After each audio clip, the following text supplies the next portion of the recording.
ఆంధ్రప్రదేశ్లో ఈ నెల 13న ఎన్నికలు ముగిశాయి. ఏపీలో 25 లోక్సభ సీట్లతో పాటు 175 అసెంబ్లీ సీట్లకు ఎన్నికలు జరిగాయి. ఈ ఎన్నికల్లో భారతీయ జనతా పార్టీ, తెలుగుదేశం, జనసేన ఒక కూటమిగా 175 సీట్లతో పాటు 25 అసెంబ్లీ సీట్లకు పోటీ చేశాయి. అటు అధికార వైఎస్ఆర్సీపీ మొత్తం 25 లోక్సభ, 175 అసెంబ్లీ సీట్లకు ఒంటరిగానే బరిలో దిగింది. అటు కాంగ్రెస్ పార్టీ కూడా ఒంటరిగానే మూడో కూటమిగా ఎన్నికల్లో తన లక్ పరీక్షించుకుంది.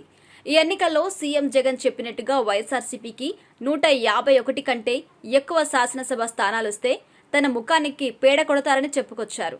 లేదంటే ఆయనకే అది జరుగుతుందని ప్రముఖ ఎన్నికల వ్యూహకర్త ప్రశాంత్ కిషోర్ వ్యాఖ్యానించారు. ఇక రీసెంట్ గా విజయవాడ ఐపాక్ ఆఫీస్కి వెళ్లిన జగన్ ఆ సంస్థ వ్యవస్థాపకుడు ప్రశాంత్ కిషోర్ ప్రభావమేమీ ఎన్నికల్లో లేదంటూ వ్యాఖ్యానించిన విషయం తెలిసిందే కదా. ఇక ఐపాక్ హెడ్ రుషిరాజ్ నేతృత్వంలోని టీం మెంబర్స్ వైసీపీ కోసం ఎన్నికల్లో కష్టపడినట్టు తెలిపారు. ఏపీలో ఫలితాలపై ఒక యూట్యూబ్ ఛానల్కి ఇచ్చిన ఇంటర్వ్యూలో ప్రశాంత్ కిషోర్ స్పందించారు. అంతేకాదు, జూన్ 4న వెలువడే ఎన్నికల ఫలితాల్లో వైసీపీ చిత్తుచిత్తుగా ఓడిపోతున్నట్టు కూడా మరోసారి బల్లగుద్ది చెప్పారు. బీజేపీ, టీడీపీ, జనసేన కూటమే అధికారంలోకి రాబోతుందని చెప్పుకొచ్చారు.